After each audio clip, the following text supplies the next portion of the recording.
Last time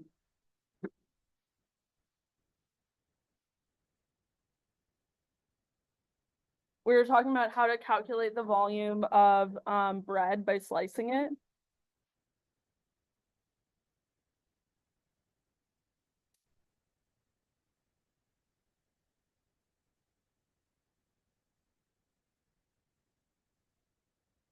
And this is like the name for this method is called like the washer method. So if you're like looking in Stewart or something, that's what it's called.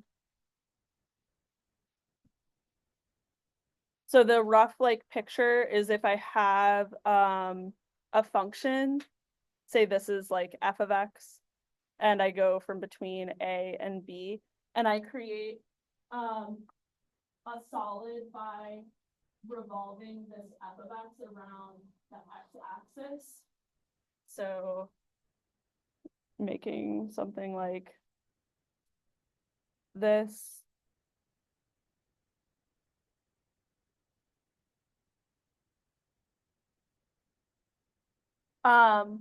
This tells us like how this method was telling us like how to calculate the volume of this thing, and the strategy was to just slice it into small cylinder like discs.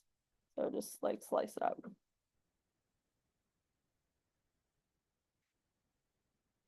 And then we express that as an integral. So this can be found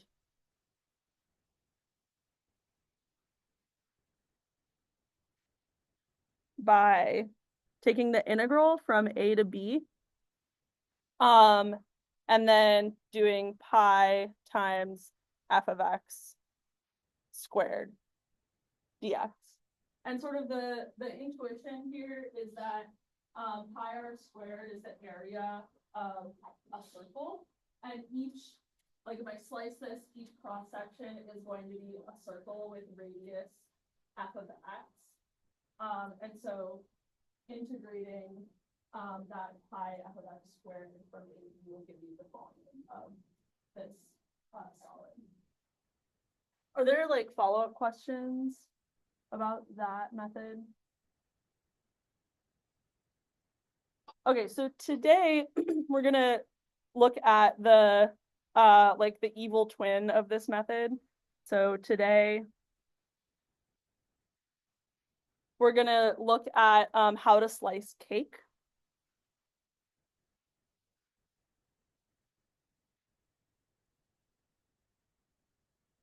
So here's a cake. And the idea with this one is now we have some function. So let me draw like some axes here. Oh, that's not going to show up. Okay, so that's like my y-axis, and then maybe this is like my x-axis. And then this is my function f of x. So now I'm getting a volume by rotating this function f of x around the y-axis, right? And so the question is like, how do we calculate the volume of this thing? And the strategy is going to be to take cylindrical shells. So basically, I'm going to cut up f of x this way and then sweep each rectangle all the way around the y-axis to get like a hollow cylinder. So the idea is to use cylindrical shells. Okay, so let's see how this will work. So let me just draw, first of all, a cylindrical shell so you can see what I mean. Okay, so if this is a cylinder, then basically I'm just going to hollow it out. So cut out another cylinder from inside of here. Let me just shade that part so you can see that it's hollow. Okay, so this is like our cylindrical shell. So let's just start by calculating the volume of this thing. Right, okay, so the idea is like I'm gonna cut the cake, like imagine I had like big circular like cookie cutters, and like cut it like concentrically like that, and then add up the volume of each of the cylindrical shells to get an approximate for the volume of the cake. Okay, so here's my cylindrical shell. So let's say the inner radius, I'm gonna call that R1, and the outer radius will be R2. And then I'll call the height of this thing H. And then I think that's all we need. So, okay, so how do I compute the volume of this cylindrical shell? Yeah. I guess it's two ways, right? You do it as like a Yeah. Yeah. So that's what, yeah, we'll do the outer cylinder minus the inner cylinder, but we'll see that it's the same thing as if you just like make a cut and unfurl it. Yeah. So yeah, so we'll do outer cylinder minus, so I'll call it V outer minus V inner. Okay, so what is the volume of the outer cylinder?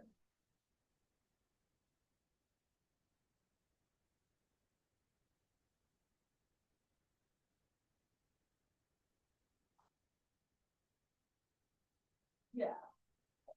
Yeah, so you just get like the area of the circle, which is pi r2 squared, and then multiply that by the height. So we get pi r2, oops,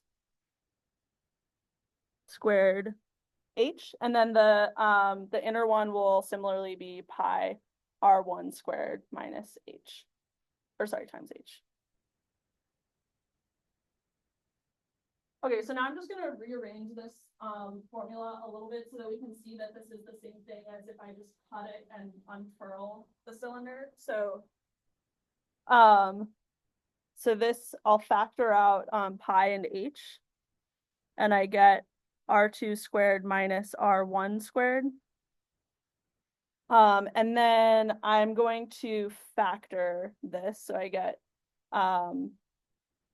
pi h times r2 minus r1 times r1 plus r2. And then let me just like rearrange this yet again. So I'm gonna rewrite this as 2 pi times r1 plus r2 over 2 times h times r2 minus r1. Okay, so let me give you an interpretation for this formula. So okay, well, first of all, what is this number? This is like the average of the two radii. And then this quantity you can interpret as being like the circumference, the average circumference of this object. And then h is obviously the height. And then r2 minus r1 is like the thickness of it. So okay, so this is like average circumference.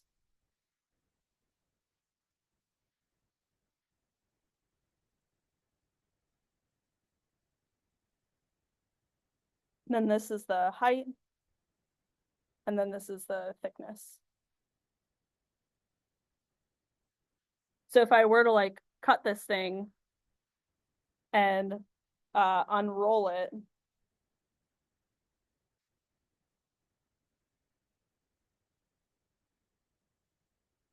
then this is like a slab of the width will be that average circumference, the height will be h, and then the thickness is the thickness there. So this is like the dimensions of this thing are 2 pi r1 plus r2 over 2. This is h, and then this is the r2 minus r1.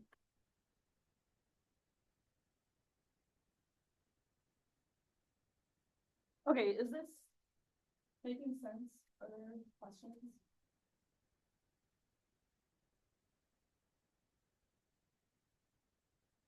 Okay, so let's go back to the cake and how we find the volume of the cake. So if I have, let's say, a function f of x, and I'm going from A to B, and I'm gonna create a cake by revolving this around the y-axis, like sweeping out some kind of volume. Then to find the volume of that thing, what I'll do is, so I'm gonna set this up like as a Riemann sum, like we've been doing for integrals, and we'll see that it actually is the integral of something. So, so I'm gonna divide into subintervals. So divide the interval from A to B into n subintervals that I'll call xi minus 1, xi, that have equal width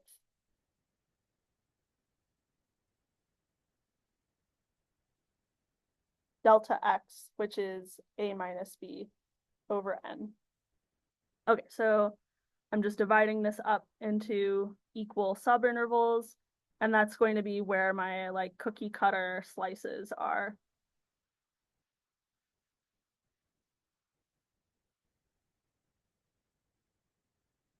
Okay, so if we think about, if I take one of these rectangles, so like the I strip here, and I revolve just that around the y-axis, then that's going to look something like a cylindrical shell. So, I mean, like the top here is uneven, but if we pick a sample point, we can approximate that shape as a cylindrical shell. So if the rectangle with base xi minus 1 to xi and height f of xi star, so that's just going to be a sample point. So let xi star be some point in xi minus 1 to xi. So if we take that rectangle and sweep it around the y-axis, then we'll get a cylindrical shell and we can say what its volume is going to be.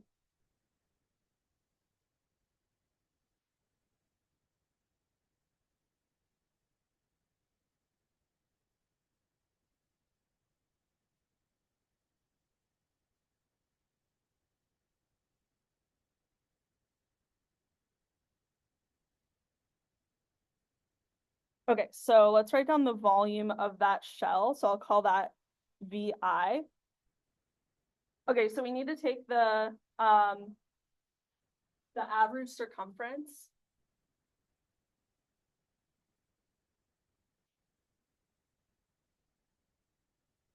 And we also need the height. And we need the thickness.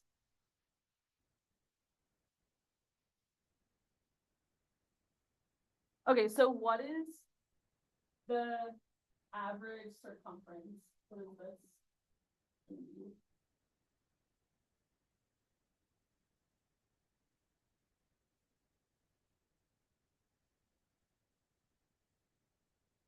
Yeah. Would be 2 pi.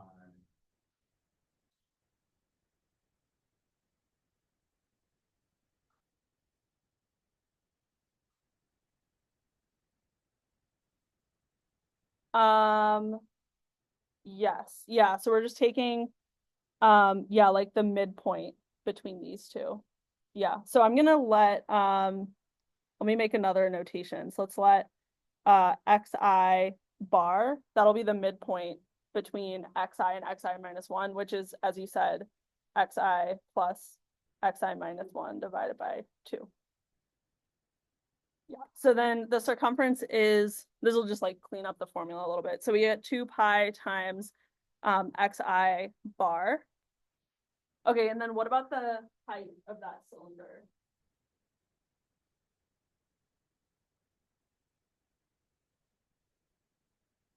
So the height of that rectangle is given to me by the function f of x, right? So we need to pick some like representative value to stick into f, and I'll just use xi bar again, because we're using the same value throughout this formula. So the height is going to be approximately f of xi bar, and then the thickness will just be delta x, right? Because that's like the thickness, the width of my okay, is this making sense? How you got the volume of that shell? Okay, so now I'm gonna like add up the volumes of all of the shells. So so adding up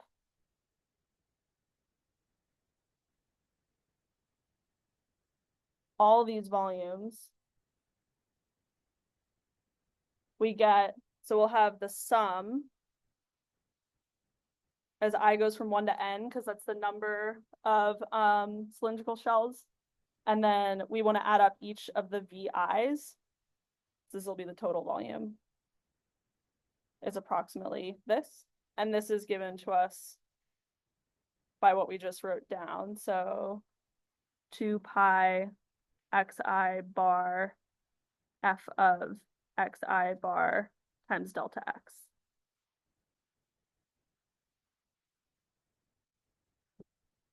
Okay, are there questions so far at this point?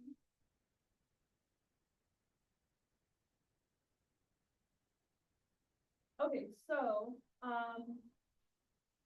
now what we'll do is we'll take the limit as we increase the number of subintervals. So the volume is actually equal to the limit as n goes to infinity of this same expression.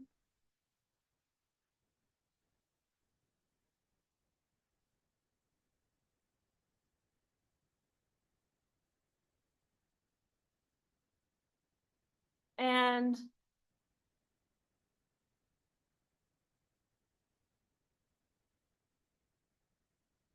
this is actually an integral. So this is going to be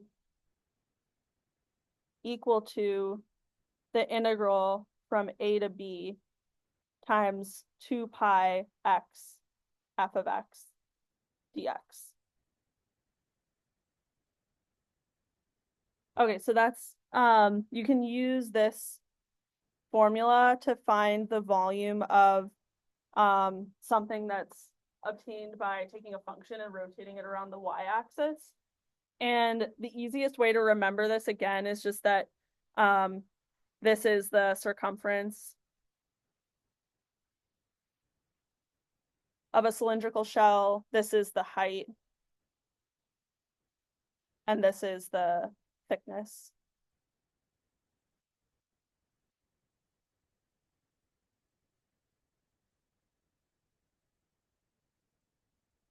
Okay, are there questions? Yeah.